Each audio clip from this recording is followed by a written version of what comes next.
check natin. Nagkakalat si VP Sara, umamin asa lang sa ginagawa ng Pangulo. Nako po. Mukhang mahaba to ah. At Food Panda, we're on a mission to make life delicious. Again, sa mga bagong pasok dyan, huwag kalimutan mag-like and subscribe. Nandito tayo kay Attorney Claire. VP Sara, umaasa lang pala sa ginagawa ng Pangulo. Diyos ko, Lord Rudy. Okay, pasok. With more than 30,000... Mga ka-clear. Yan nyo Talungin natin ang yun. Pero pinupunta naman kita kay Niolo Channel. Doon ako nanonood. Hindi ko na nakikita yung live mo. Po yan iba yung banat na isa. Hindi yun hindi yun ka-clear. Hindi siya yung fake news peddler. Si Banat Boy yan, legit sa atin yan. Mahirap yung mga fake news peddlers na talagang gagawa sila ng fake news, papakalatin, ipapasok sa utak ng mga DDS. Si DDS, papalawakin pa rin. Wala silang pakialam kung mukhang tanga yung mga viewers nila. Di ba? Wala silang pakialam doon. Sarili lang, makasarili. Puro pang sarili lang lahat sila. Yan. Thank you. Richelda Arroyo, Roger Pilar, Ancelis, Andy. Tama ba? O Andy. Rosel Elpero. Yan. So, ayun. Palike na daw. Palike. Kakamusta si Chumaya Yamamoto. Okay? Izrin Lagmanuel. Okay? Fast forward. Ulit, kanina, Okay. pinag-usapan natin kung anong abot ng utak ni VP Sara pag-interview. At hindi nagbabasa. Yun lang. Lumabas ulit. Dito, pangalawa yata itong tanong. Kaya tingin ko hindi talaga sasali to sa debate, mga ka-clear. Kasi malalaman kung gaano lang siya mag-isip. Kung gaano kalalim siyang mag-isip. Tingnan nyo ito, mga ka-clear, ha? Okay, tuloy natin. Okay. Ay, share ko muna. Ay, teka lang, kaya. Shuriken Saki, okay. Oy, Boss Ramon ang uwi. Dahil talaga naman, pati si Boss Ramon ang nakikinig ba? Sana nga. Pero nag-meet na po kami at nakilala naman ako ni Sir Boss, ni Boss Ramon ang. Nakilala naman niya ako. Thank you po. Yan, salamat. Okay, nasa na ako? Ayan. Punta tayo dito. Tignan natin na ako paano mag-isip to. Okay, let's go. Pasok. Wala yung sounds. Tinanong siya, itong tanong. Hindi niya kinwestiyon tinanong siya. Kung ang tanong is, ano ba dapat ang ginawa? Saan na ba yan? Hindi. Ang tanong dito, kasi tanong siya, ano ang dapat na gawin ng pamahalaan sa lumalalang krisis. No? Lumalalang krisis sa Middle East. Tinanong siya doon, ano ang dapat gawin? At hindi niya sinagot yun. Ang sinagot niya, kung ang tanong is, ito tanong, ano ba dapat ang ginagawa ng pamahalaan? Yan, ito tanong sa kanya daw, ano po ba dapat ang ginagawa ng pamahalaan? Siya unang tinanong. Since hindi niya ito masagot, wala siyang strategy. Wala siyang estratehiya. Wala siyang script na hawak. Diba? Wala siyang script. Hindi niya na-memorize. Aray ko po. Ang sagot na lang niya, kung ang tanong is ano ang dapat ginagawa ng pamahalaan, ay dapat tanungin natin ang ating Pangulo. Biglang yun lang. Mga ka-clear.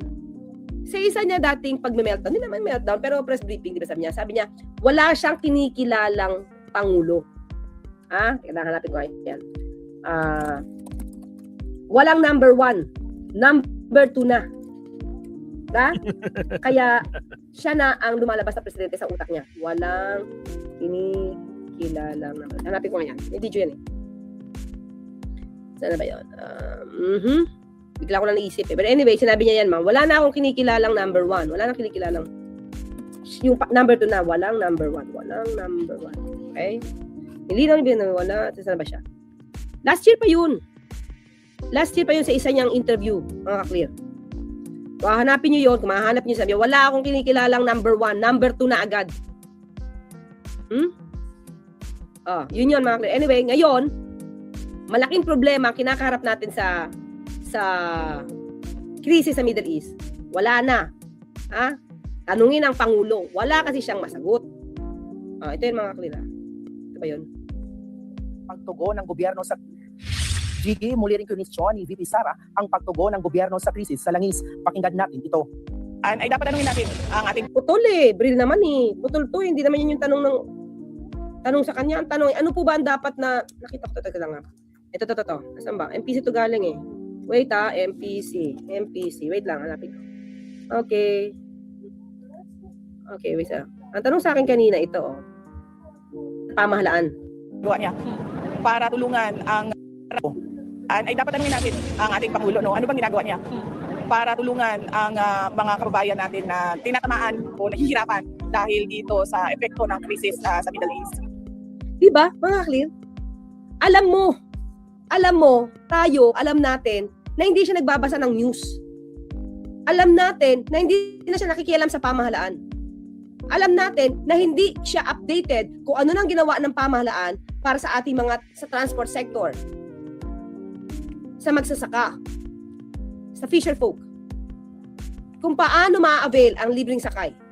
Kung paano ma-avail ng bawat Pilipino dito, yung 50% discount sa LRT, MRT. Paano gumagana yung 20 pesos na bigas? Mga clear. Alam niyo yun, parang wala siyang kaalam-alam, asa talaga lang siya sa Pangulo. Diba? Tinanong siya, ang tanong kasi is sa iyo ano po ba dapat gawin ng pamahalaan? You're part of the government. Diba? Part ka ng gobyerno, part ka ng pamahalaan. Kasi vice president ka Pero anong naambag mo? Alam mo, ako nga nagpapasalamat pa ako. Ako, my own take. Nagpapasalamat pa ako kay Senator Win Gatchalian. Sherwin Gatchalian. Diba? Senator Lacson.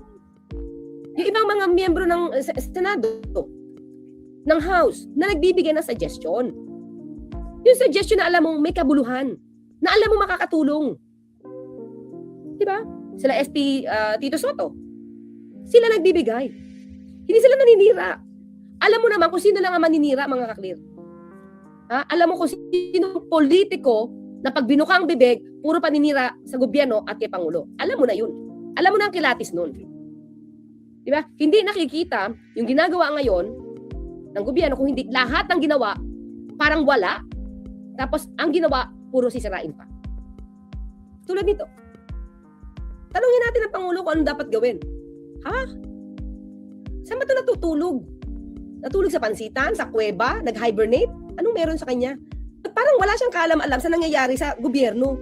Parang ang ginagawa na lang ng Vice Presidente, sa akin lang parang lumalabas siya para mangampan niya, para sa sarili niya. Pero para sa ibang tao, kung paano makakatulong, parang hindi natin nakikita. Tapos, pag kinausap siya, puro paninira na lang sa gobyerno, wala naman siya maiambag. Mga kaklir. Tinan nyo Tanungin natin ng Pangulo. Ano sabi niya ulit? Ayan Ang sabi niya, kung ang tanong is, ano ba dapat ang ginagawa ng pamahalaan? Ay dapat tanungin natin ng ating Pangulo. Ano ba ang ginagawa niya para tulungan ang mga kababayan natin na tinatamaan o nahihirapan dahil dito sa epekto ng krisis sa Middle East? Mga clear, hindi niya alam kung ilan na repatriate. Hindi niya alam kung paano tutulungan ng DMW at ng OWA para makapagsimula yung mga kababayan natin na bumalik mula sa Middle East. Wala siyang kaalam-alam. Kawawa naman to. Lahat na lumalabas sa bibig ni Sara pag didiscuss sa sarili niya kapag may medyo ayos na sinasabi galing lang sa gaya-gaya puto maya. At kung may maayos na sinasabi, basa yun galing sa basa. O galing sa minemorize na sagot. Sa script. Desert Spring, shout out. Pero pag bila ang interview, ay wala Walang laman. Tuloy lang ito ni Claire pag debunk ng fake news. Gem Biscocho. Yan. Hindi ba? Ito lang mga kriteria nyo Ano po ba ang dapat gawin ng pamahalaan? You are being asked of your own solution or any suggestion para makatulong ka naman sa nararamdaman ng taong bayan. Pero hindi ginawa niya. Sabi niya kanina, diba, nagbigay ng suggestion. Kumuha ng fuel para mas mababa ang presyo, kumuha daw ng fuel sa ibang source, hindi sa Middle East, hindi na sa Middle East. Nung ni-research natin kanina mga clear, ang suggestion niya, hindi tumutugma. Sabi niya, Atty. Rene Bueno, bagsak ang logic.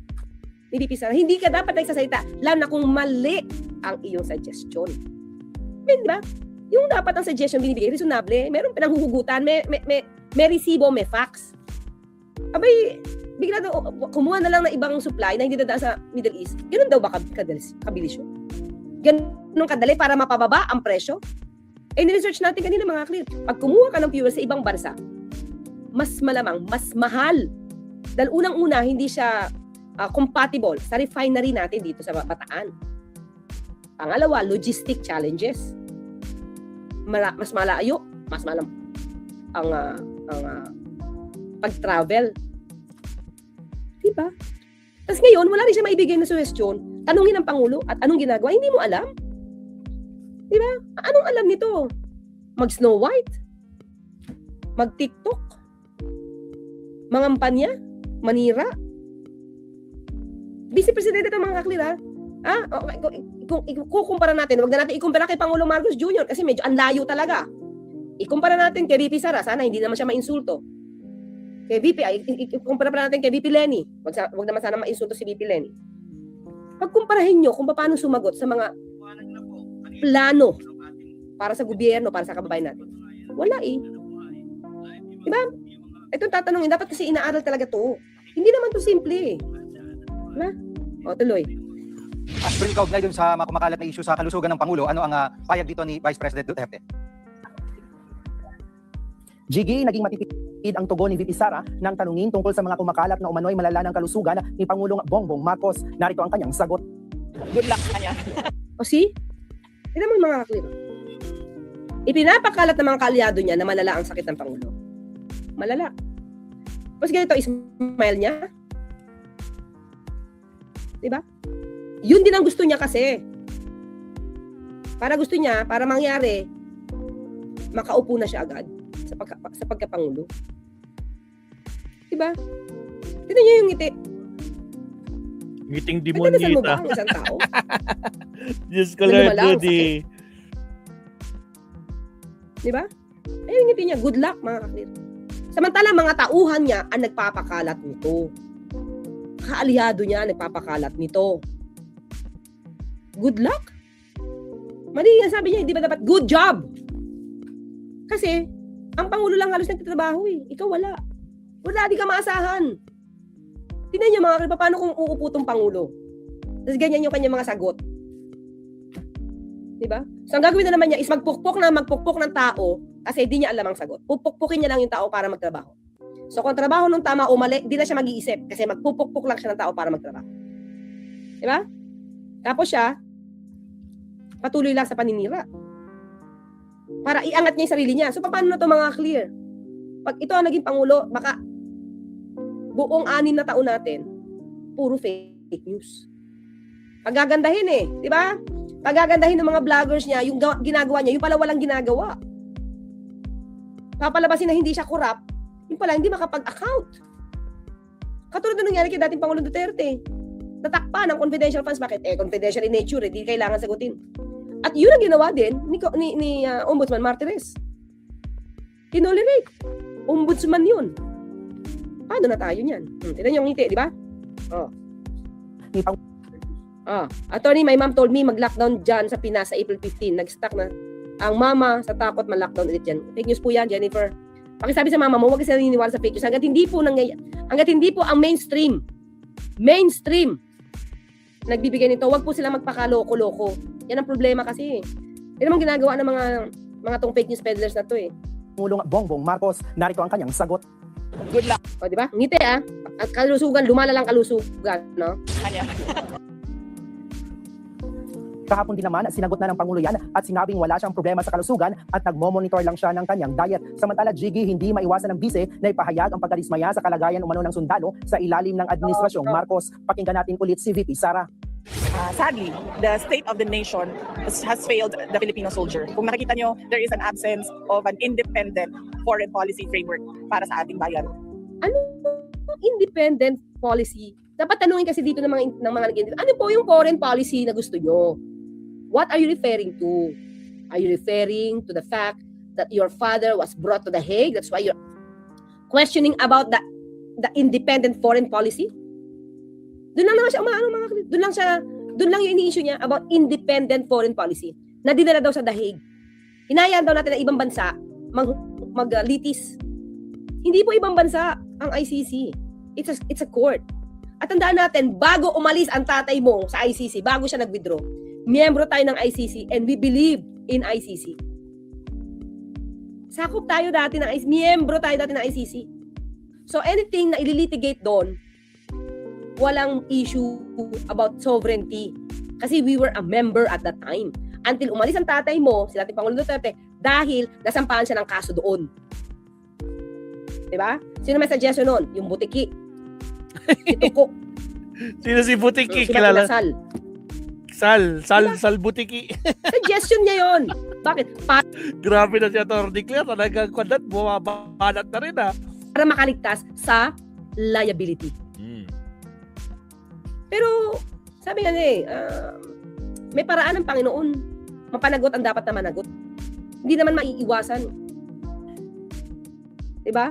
Pag dapat husgahan, dapat husgahan. Saan ka matatakot doon, VP Sara? Kung malinis ang tatay mo at kinidnap lang talaga at walang pinapatay, mananalo kayo sa ICC. Bakit? Neutral yun Ikaw na nagsasabing hindi kasi sasabi mo bias kasi lahat ng motion yun denied.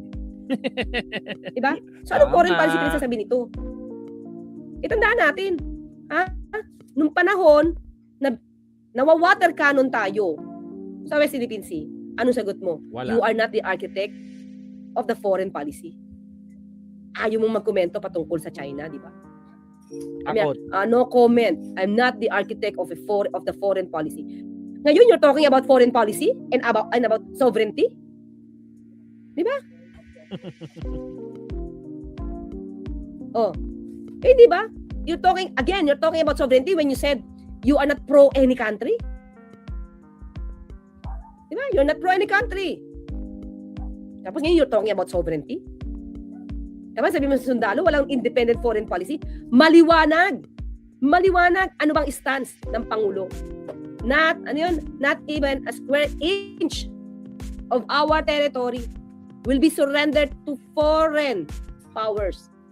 To any foreign powers. Okay, maganda yun I will not surrender. Kailangan even a square inch.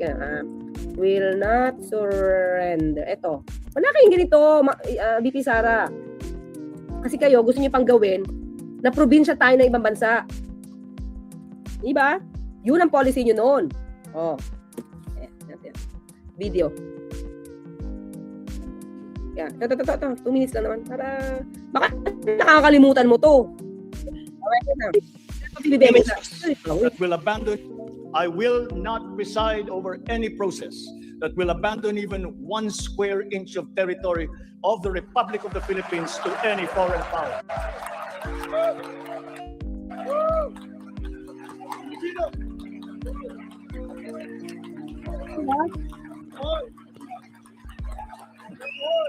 Ngayon, di ba? Yung mga teritoryo natin, yung mga bahura natin, pinabigyan ng pangalan. Kaya nga siguro ang daming fake news ngayon kumakalat at sinisira si Pangulo Dahil medyo umaalma at pinalagyan ng pangalang Pilipino, yung mga isla natin, yung mga bahura natin, kamakailan. Diba? Tandaan nyo yun?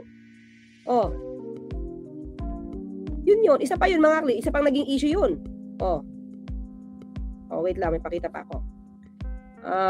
AI daw si Pangulo kanina, mga toot. Sabi ni Dayan Guillermo.